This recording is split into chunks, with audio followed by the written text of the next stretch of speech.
It's over! The Blazers come from 23 down in one quarter to defeat the Mavericks and even the best of 7 series at 2 apiece. You've just seen history.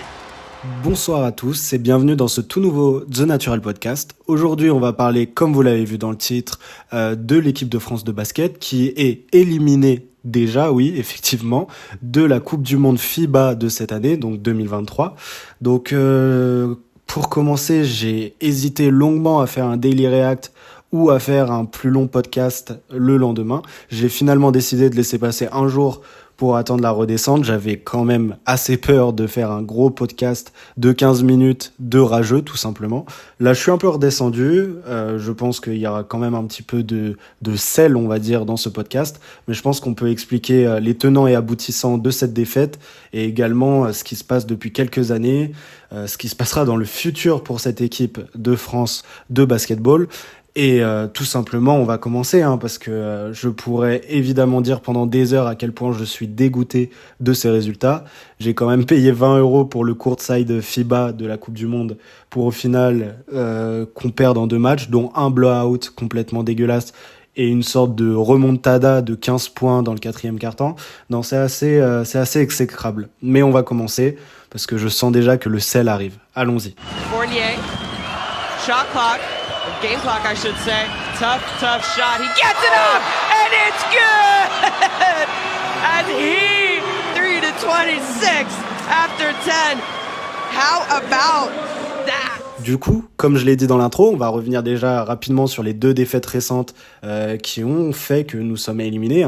Encore une élimination assez bête parce qu'on a encore 3 matchs à jouer pour les positions, pour voir si on est dans le top 17 à 32 des équipes de ce mondial, ce qui est quand même assez calamiteux quand on parle de la France. Pour ceux qui ne le savent pas ou ceux qui ne sont pas au fait du basket FIBA, je pense qu'on était vu comme une des 3 ou 4 premières forces du plateau, l'un ou des 3 ou 4 contenders pour le titre de champion du monde, et on se retrouve à jouer les places 17 à 32. C'est assez ridicule à mon sens, mais ça a des raisons qui s'expliquent tout simplement par un niveau cataclysmique, un niveau collectif. On a déjoué tout simplement.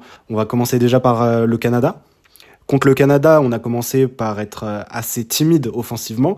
Heureusement que Evan Fournier a sorti, d'ailleurs dans les 2 matchs, 2 performances assez incroyables en première mi-temps, où tout simplement il nous portait sur ses épaules, parce que c'est ce que je retiens de tous les autres joueurs sur le terrain, à part peut-être Nando De Colo sur cette première mi-temps, mais ce fut le cas ensuite, il a complètement disparu comme les autres. C'est tout simplement la timidité, le manque de COI, bref, vous m'avez compris, le manque d'hargne de cette équipe qui se voyait trop beau et trop belle, à l'image de ces cadres, qui sont tout le temps obligés de nous faire des grands discours, mais qui derrière proposent un jeu qui est complètement stéréotypé, avec les mêmes problèmes, et on va y venir, les mêmes problèmes que depuis des années dans cette équipe de France. On garde tout simplement, comme si les cadres, comme si les joueurs de cet effectif, mais surtout le coaching staff et la fédération, se plaisent tout simplement dans cette médiocrité, entre gros guillemets, parce qu'on y vient directement. Lors de ce mondial, on était vus comme des contenders de par nos résultats récents, notre niveau de jeu individuel. Mais on va pas se mentir, déjà à l'Euro 2022, il y avait des gros tares à cet effectif.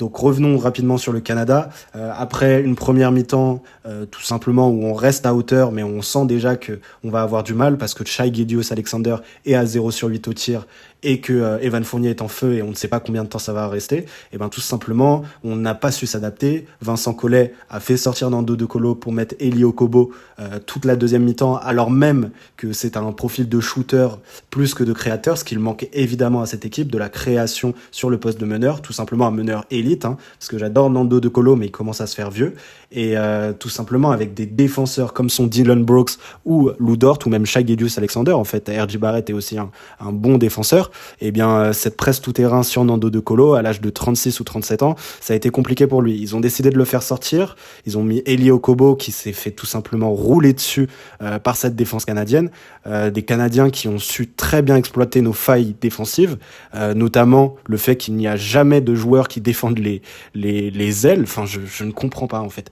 On s'est fait rouler dessus, on était à -30, on pouvait se dire que le Canada allait décélérer un peu, que la France allait retrouver un petit peu de hargne, de conviction de ne pas se faire écraser, hein, parce que c'est la plus grosse défaite de l'équipe de France dans l'histoire des compétitions mondiales, tout simplement.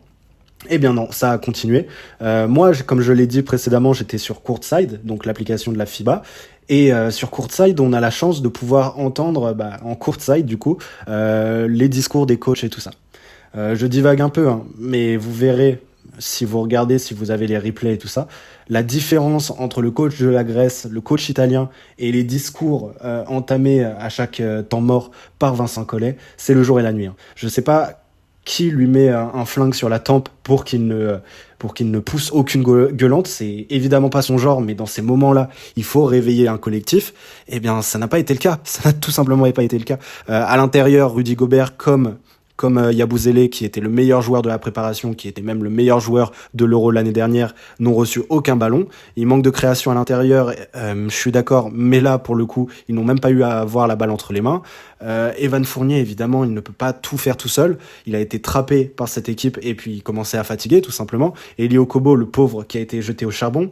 Terry Tarpey, qui était bon lui aussi à l'Euro, qui, quand Shai Gilgeous a commencé à être en feu, a été envoyé sur lui, ce qui est un choix quand même assez fou, hein, pour un joueur qui est certes bon, mais qui est envoyé sur une superstar de NBA alors même qu'elle est en feu et qui n'a pas vu qui n'a pas été envoyé dans le match plus tôt. C'est quand même vraiment très toxique. Enfin bref, beaucoup de choses à redire pendant ce match, aucune adaptation, un collectif qui s'enlise et qui tout simplement ne pousse aucune gueulante comme Tony Parker ou tout simplement une tête d'affiche devrait le faire ou aurait dû le faire. On s'attendait à beaucoup mieux. Moi, je pensais que c'était une erreur de parcours. Hein. Il y a eu toujours les mêmes problèmes au rebond, comme d'hab, les mêmes problèmes de perte de balle, les mêmes problèmes de création, même défensivement, hein, alors que c'est l'énorme point fort de cet effectif. Eh bien, tout simplement, on n'a pas vu le jour. Et sans oublier une chose, c'est que cet effectif montre beaucoup moins de qualité lorsqu'elle ne domine pas physiquement. Là, on a eu affaire à une équipe de NBAers, c'est-à-dire une équipe avec des athlètes complets, des athlètes qui jouent 82 matchs.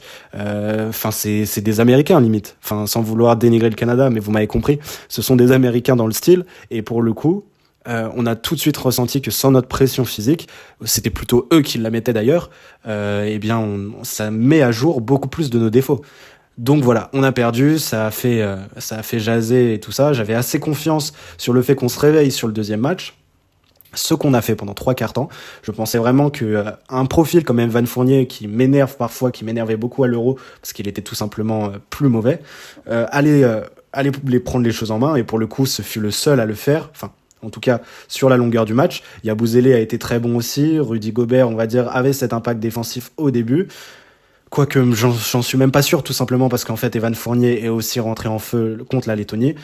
On a eu des absences défensives encore plus graves à mon sens que contre le Canada, contre une équipe qui en plus est moins physique et qui joue mieux collectivement peut-être, mais qui a beaucoup moins de talent et qui est moins physique que les Canadiens. On a eu du mal, beaucoup de mal. On a sorti la tête de l'eau par notre seul talent, ce qui arrive souvent à la France depuis ces dernières années, comme je l'ai dit. Mais tout simplement, alors qu'on menait de 15 points au troisième quart-temps, dès le quatrième quart-temps, on s'est fait manger dessus.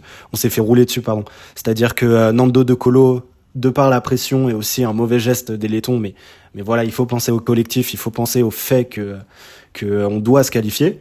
Eh bien, s'est fait sortir après une sorte de clé de bras lors d'une défense d'un Letton, je ne sais plus qui c'était, excusez-moi, mais il s'est fait sortir pour une deuxième faute flagrante. Bon, on peut pas dire que ce soit celui qui faisait le match de sa vie, hein. Il était très mauvais lors de ce match, Nando, mais pour le coup, ça a mis un coup à l'effectif. Mais même comme ça, je suis désolé, hein.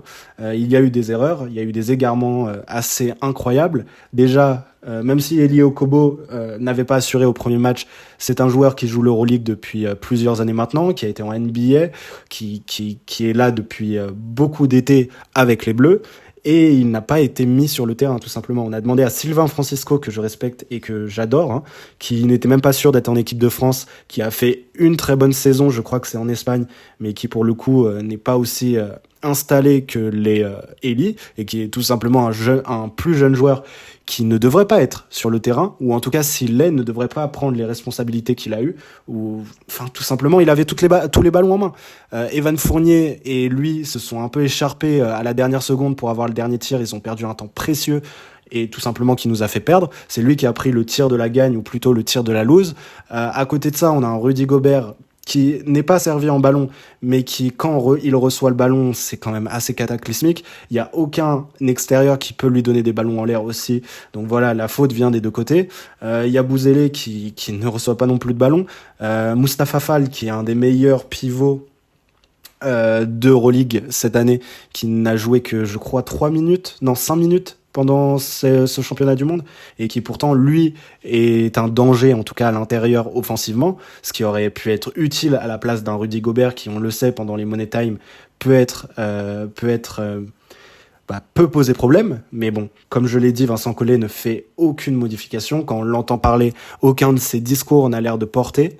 Nous avons aussi un Nico Batum qui était complètement fantomatique dans le premier match, qui est le capitaine de ces Bleus, hein. Peut-être pas une superstar et tout ça, mais un facilitateur et tout simplement le joueur le plus expérimenté et de loin de cet effectif, peut-être avec Rudy Gobert, qui est fantomatique et qui, lui, malgré le fait que je sais qu'il en soit capable, ne prend pas non plus les shoots importants en fin de match. Peut-être que c'est Collet, encore une fois, qui lui dit, enfin, qui le sort de ses systèmes. Je n'en sais rien, mais il y a un problème sur cet effectif et sur cette construction qui est assez infâme. Donc oui, voilà, je pense qu'on a tout dit sur ces deux matchs, hein, on a perdu. Ça réveillera peut-être certaines personnes qui se sentent un peu plus beaux, notamment cette vieille garde des Bleus autour de Nico Batum, Rudy Gobert, Vincent Collet et tout le coaching staff, qui se voient peut-être un peu plus beaux qu'ils ne le sont réellement, tout simplement parce que moi, nous tous, hein, téléspectateurs, spectateurs, suiveurs ou juste français, on a vu l'Euro 2022. Nous avons vu notamment que dès qu'on est arrivé dans les phases finales, les phases éliminatoires, tout simplement, il nous a fallu 3 miracles pour aller jusqu'en finale. C'est-à-dire que contre la Turquie, nous avons eu le droit à un loupé des Turcs qui nous a donné la victoire. Évidemment, il a fallu mettre le panier à la fin. Mais bon, voilà. Contre l'Italie, exact même scénario. Un loupé sur la ligne des lancers francs qui nous a apporté la victoire en prolongation. Et ensuite, on va dire une contre-performance de la Slovénie qui a perdu contre la Pologne. La Pologne qui s'est bien battue, certes, mais qui ne devrait pas être en demi-finale d'un Euro. Et donc, qu'on a tout simplement écrasé, hein, mais une Pologne qui ne devait pas être là. Et ensuite, contre l'Espagne, on a tout de suite vu, les défauts de ce collectif. Les résultats étaient là, une médaille d'argent, même si cette équipe de France a beaucoup trop tendance à se contenter de l'argent, du bronze, etc. Malgré que Evan Fournier dise le contraire, ça se sent. Cette équipe de France se voyait beaucoup trop belle et en fait, je pense, attendez le début des phases éliminatoires pour commencer réellement cette Coupe du Monde.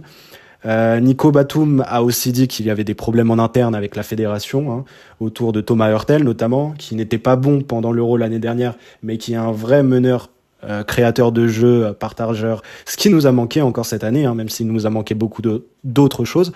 D'ailleurs, j'y reviens, mais pendant cet Eurobasket et même pendant les JO où on a été jusqu'en finale, où on faisait meilleure figure, hein, je mens pas que l'Euro l'année dernière m'avait déjà laissé très dubitatif, eh bien on a encore les mêmes défauts. On y revient, hein. Mais les problèmes de rebond, de perte de balles, on en a encore perdu 20. Je ne retrouve pas les stats de l'Euro l'année dernière, mais on en a perdu 20 aussi pendant des matchs hyper importants. Ça devait être contre l'Italie et bien sûr contre l'Espagne où on s'est complètement fait ouvrir.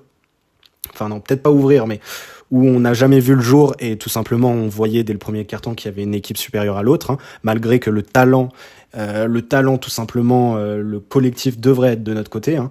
Je ne veux rien enlever aux Espagnols, mais en termes de talent de cet effectif, de joueurs des NBA, de joueurs d'intelligence de jeu, d'Euroleague, enfin de palmarès, nous devrions être au-dessus. C'est tout simplement ça. On a les plus gros athlètes d'Europe, je pense. En tout cas, après ce mondial, j'en suis plus trop sûr, mais on a quand même un effectif très profond et il nous manque très peu de personnes. Ça a été quand même assez compliqué contre des équipes sur lesquelles on devait dominer comme le Canada. Ça a été compliqué contre la Turquie quand même l'année dernière. Non, cette équipe de France se voit beaucoup trop belle, comme je l'ai dit. Et je pense qu'on va atteindre rapidement le point que je veux voir déplacé. Peut-être le point à abattre, je sais pas comment le dire. Ce qui ne va pas en tout cas avec cette équipe de France, parce que les JO sont dans 1 an. Et au vu de ce que montre cette équipe de France, Si les Américains envoient tout leur armada, si on a des blessés, tout simplement, si des équipes comme la Slovénie, comme la Grèce, enfin toutes ces équipes, parce que là encore cette année, on a été éliminé, on n'a pas joué de gros morceaux, à part peut-être le Canada qui devient contender au fur et à mesure des matchs. Mais si Giannis, si Jokic sont là, on n'a tout simplement aucune chance de passer ces effectifs-là. Et en regardant les matchs, on remarque déjà que la Grèce, même si elle a perdu aujourd'hui contre les États-Unis, à l'heure où je parle, eh bien, est un collectif bien plus huilé. Et si on y ajoute, en tout cas offensivement, défensivement c'est plus dur, mais justement, si on y ajoute un joueur comme Giannis Antetokounmpo, ça peut être tout simplement énorme. Enfin bref, parlons du facteur que je veux voir changer d'ici un an. Allons-y. Tough pass, and now Canada with a chance to run. Dort, who's just checked in. Oh, he's blocked by Batum. Pour moi, finalement, donc, le principal fautif de ces défaites et de ce système de jeu qui tout simplement est assez dégueulasse depuis plus de 2 ans maintenant et qui montre les mêmes défauts, des défauts qui s'accentuent alors même que la concurrence à l'international devient de plus en plus forte, quels que soient les pays. Pour moi, ce principal fautif, c'est tout simplement Vincent Collet. Vincent Collet, peut-être la fédération, je m'y connais pas assez, mais Vincent Collet principalement. Je vais peut-être me faire des ennemis en disant ça, mais Vincent Collet est un coach que je trouve partiellement surcoté. J'ai l'impression de me trouver sur Twitter en disant des choses comme ça, mais je l'ai vu cette année en Pro A, en Betclic Elite avec Wemby. Ça se basait totalement sur le jeu et la capacité de création de son meneur et de Wemby. Là, c'est pareil, ça fait 14 ans qu'il est au pouvoir en équipe de France en étant sélectionneur. Il sait ses défauts lui-même parce qu'en conférence de presse, il cite les balles perdues, il cite ce manque de création, cette non-combativité au rebond, il cite aussi tous les défauts qu'a cet effectif, mais on dirait qu'il ne s'en sent pas concerné et que c'est un problème de joueurs, ce n'est pas du tout le cas. Voilà, c'est dit maintenant que c'est clair, ce n'est pas du tout le cas. Vincent Collet n'est pas capable et n'est pas un entraîneur, qui pousse des gueulantes, très bien. Ces entraîneurs-là doivent se faire entendre d'une autre manière. Si cet effectif, malgré le fait que j'ai l'impression que les cadres l'apprécient fortement, c'est-à-dire que je pense que Nico Batum, je pense que Evan Fournier ou Rudy Gobert sont beaucoup derrière lui, et ce qui va poser problème aussi pour potentiellement le licencier ou trouver un remplaçant ou changer les choses tout simplement, c'est que des joueurs comme Sylvain Francisco ou Mustapha Fall, je ne suis pas sûr qu'ils soient rentrés dans le système Vincent Collet, si ce système existe. Tout simplement parce que leur temps de jeu, leur rôle n'est tout simplement pas défini. Mustapha Fall, qui était évidemment un élément important l'année dernière, s'est vu réduit au nombre de minutes, c'est-à-dire 0 minutes sur le terrain. Sylvain Francisco ne doit pas comprendre ce qui lui arrive. Il ne joue plus, ou plutôt il ne joue pas, il est même pas appelé au début par l'équipe de France, sauf que Nilikina, je crois que c'est lui, se blesse. Enfin bref. Et ensuite, il joue dans l'un des matchs les plus importants des Bleus sur ces dernières années pour gagner et potentiellement retrouver un petit peu de splendeur, un petit peu de dignité. Eh bien, il joue toute la seconde mi-temps. C'est à ne pas comprendre. J'ai l'impression de me répéter, mais oui, Vincent Collet est le principal fautif. Cet effectif ne peut pas évoluer alors même qu'il est à sa tête depuis 14 ans. Je pense qu'il y a une nouvelle génération très talentueuse avec un mindset bien plus combatif. Je ne veux rien enlever à des joueurs comme Nico Batum qui ont passé 15 ans à NBA, qui ont fait les beaux jours de cette équipe de France.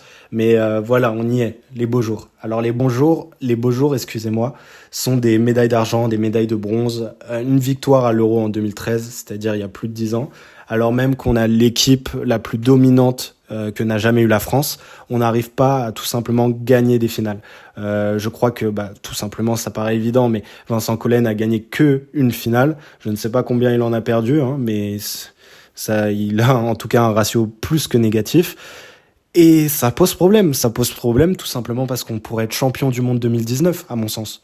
On devait l'être après avoir éliminé les États-Unis. C'était tout simplement une porte ouverte après cette performance à la victoire finale. Et on se contente encore, même si Evan Fournier dit tout le temps que c'est une grosse tâche et tout ça, qu'il ne faut pas se contenter de ça. On le remarque déjà au JO 2021 où il était fier de cette médaille d'argent. Il avait raison en même temps. Cette équipe était bien plus belle, mais on peut pas se contenter d'une médaille d'argent quand on est la France tout simplement. Je vais pas encore reprendre l'exemple de l'Espagne, mais l'institution, espagnole est tellement cadrée. Ils ont créé un système de jeu tellement bonifiant les joueurs à un point tel que même si le talent en Espagne s'est beaucoup dilué ces dernières années avec des joueurs qui prennent leur retraite ou qui vieillissent comme Marc Gasol, Pau Gasol, etc., eh bien on remarque quand même qu'ils sont toujours au sommet du basket européen et mondial parce qu'ils sont tout simplement champions du monde et champions européens. Non, c'est quand même assez fou qu'en France, avec de telles institutions comme des institutions pour les jeunes, l'ASVEL, tout ce que vous voulez, on n'arrive pas à en mettre en place ce système de jeu. Et on peut me parler longtemps de cette défense, mais cette défense est encore, même si on peut dire qu'elle est collective, ce n'est pas le cas. Elle se base essentiellement sur nos qualités athlétiques, les qualités de défense de Rudy Gobert, les profils des joueurs, et ne se base pas vraiment sur ce que veut mettre en place Vincent Collet. Je pense qu'il a fait les beaux jours de l'équipe de France. J'aurais été très curieux de voir ce qu'aurait fait un autre coach à sa place sur cette décennie et demie. Mais je pense que là, il faut rendre les armes. Tout simplement parce que dans un an, c'est les JO. Ces JO sont à Paris. Je ne sais pas si l'équipe de France jouera réellement à Paris ou à Lille. Je ne sais pas où ça en est. Mais en tout cas, c'est en France. Tout simplement, on vise l'or. On ne doit pas viser l'argent. On ne doit pas se contenter de l'argent. Si on ne remplace pas Vincent Collet maintenant, eh bien, on le remplacera après une potentielle la plus grosse des illusions de l'équipe de France depuis qu'elle existe, sur la potentielle perte, tout simplement, de la médaille qui aurait pu être la plus belle de l'histoire de l'équipe de France, hein, en France, les JO, les Américains, une compétition internationale qui se trouve être de plus en plus compétitive. Bref, vous m'avez compris. Je pense qu'un an, même si c'est court, c'est suffisant pour faire de la vieille garde, c'est-à-dire les cadres de cette équipe, des joueurs, et leur faire passer le pouvoir à des joueurs plus jeunes. Cette phrase était compliquée, mais vous m'avez compris. Je pense que Yabusele doit prendre un rôle bien plus prédominant dans cet effectif. Je pense que Thomas Hurtel doit revenir, et même si c'est pas la jeune garde, les problèmes de politique ne doivent pas avoir lieu dans cette équipe de France, hein. On doit avoir les plus gros talents disponibles. Je pense que Wembanyama sera un joueur à intégrer et pas sur le banc dès les JO prochains. Je pense que Rudy Gobert et Nicolas Batum doivent se remettre en question. J'espère qu'Evan Fournier sera au niveau l'année prochaine, et j'espère bien sûr qu'entre la Fédé et Vincent Collet, il y aura beaucoup de changements internes, parce que là c'est plus possible. On peut arriver à un point où cette équipe, qui a évolué évidemment, et beaucoup de promesses, perdent en finale. Je pense vraiment à la défaite. Je suis assez pessimiste avec ce que j'ai vu ces derniers jours, mais si cette équipe qui a rajeuni, qui a intégré des joueurs plus jeunes comme Sylvain Francisco, comme potentiellement Kylian Hayes, avoir sa saison en NBA cette année, mais comme Mustapha Fall, comme Wemby, que j'aimerais voir en 4 à côté de lui, ou comme à côté de Yabusele, c'est possible aussi. Eh bien, si on perd en demi, si on perd en finale avec des jeunes comme ça, ce sera très très prometteur. Mais si on perd, que ce soit en demi ou même plus tôt, avec cette vieille garde au pouvoir, avec Vincent Collet, et surtout avec des pertes de balles, une non-bataille au rebond, des joueurs qui apparaissent et disparaissent de cette rotation, ça sera une faute professionnelle très grave pour l'ensemble de ces joueurs. Et je pense que ça va faire un gros choc à cette fédération française. Donc oui, une passation de pouvoir doit commencer à avoir lieu cette année, à voir s'ils sont assez matures, je ne sais pas quel mot utiliser, mais assez matures pour qu'elle ait eu lieu, à voir si on a de quoi, je m'y connais pas vraiment, mais de quoi remplacer Vincent Collet. Mais je suis persuadé qu'en France, avec la dose de talent qu'on a, on a sûrement des coachs qui peuvent faire un travail excellent en bord de terrain, des coachs peut-être plus vocaux, hein. On est vraiment en Europe, on a le droit de gueuler sur les joueurs, on n'est pas en NBA, Vincent Collet l'a peut-être oublié, mais bref. Non, je pense que on a de grosses chances, avec un système de jeu léché et les joueurs qu'on a sur le papier en tout cas, de gagner l'or, évidemment. On a des joueurs qui se connaissent depuis 8 ans, 10 ans, 12 ans peut-être pour certains, des jeunes qui doivent être mieux intégrés mais qui sont aussi dans le système EDF depuis leur jeunesse. Je ne comprends pas comment maintenant, dans ma tête en tout cas, je ne peux pas croire à une victoire l'année prochaine, tout simplement. La préparation aussi, on va finir sur ça, hein. Évidemment j'ai oublié des choses, mais la préparation était calamiteuse dans le sens où on joue des équipes qui n'ont clairement pas le niveau, et la seule équipe que l'on a, c'est un jour ou deux avant le début de la compétition, c'est l'Australie, je crois, et tout simplement on perd contre eux, même si c'est en fin de match, même si c'était serré, ça met un coup au moral aussi de perdre en fin de préparation contre l'Australie. Le contraire aurait été beaucoup plus logique, mais bon, je sais pas comment ça se passe en interne. Le Canada ensuite, on est en fait sur 3 défaites d'affilée, excusez-moi, ça aurait été trop beau sinon. Et oui, évidemment, ça entache un moral qui, d'après Nicolas Batum, n'était déjà pas bon lors de la préparation. Il y a eu beaucoup de problèmes en interne, peut-être qu'ils ressortiront dans les prochains jours, mais pour l'instant on n'en sait rien. Mais ce n'est pas une excuse. Au vu de l'histoire de l'équipe de France, au vu de ce qu'elle a proposé, au vu de ce qu'elle pourrait proposer, avec des joueurs aussi intelligents, hein, parce qu'on parle de création, mais Nicolas Batum est capable de créer, c'est un facilitateur incroyable. On a Nando De Colo, on a tous ces types de joueurs-là qui sont capables de créer, on a d'autres talents dans d'autres registres qui sont sous-utilisés ou tout simplement pas utilisés, je ne comprends vraiment pas. Donc oui, c'est un moment charnière pour un spectateur un petit peu anonyme et qui n'est pas impliqué dans l'équipe de France. C'est même peut-être le moment le plus intéressant de la récente histoire des Bleus. Moi, je suis plutôt impliqué, donc ça m'énerve énormément. Mais oui, ça va être très intéressant de voir ce qui se passe, que ce soit dans les médias, que ce soit dans la fédération, le coaching staff, comme je l'ai dit plusieurs fois. Mais d'ici l'année prochaine, je pense que des choses vont changer. Je vous invite à suivre tout ça. Je vous invite à soutenir les Bleus pendant les JO. J'espère que beaucoup de ces problèmes seront réglés d'ici là ou des choses auront changé. Je me suis perdu, hein, évidemment. J'étais beaucoup énervé lors de ce podcast. Enfin, énervé, vous m'avez compris. Beaucoup de sel en tout cas. Et voilà, je vous invite à continuer à regarder cette compétition parce qu'il y a quand même des joueurs, que ce soit des joueurs inconnus au bataillon. Je ne sais plus son nom, mais celui du Soudan du Sud, par exemple, est un joueur extraordinaire, en tout cas sur un match. J'étais un peu choqué. Et évidemment, Dennis Schroeder, l'Australie, la Grèce aussi, qui jouait très bien, malgré le fait qu'elle se soit fait rouler dessus par les États-Unis. Vous pouvez regarder, moi, je soutiendrai en tout cas Dennis Schroeder. Et je vais suivre attentivement le Canada qui peut faire quelque chose d'énorme pendant cette compétition. Pour moi, ils sont devenus contenders avec les 2 derniers matchs qu'ils ont disputés. Ils sont quand même le record de passes décisives, plus 30 sur 2 matchs, 2 fois consécutivement, excusez-moi. Donc oui, beaucoup de choses à suivre, voir ce que ça donne. Même l'Italie est beau avoir joué, l'Espagne évidemment. J'espère que vous n'allez pas les soutenir, mais voilà, c'est toujours intéressant.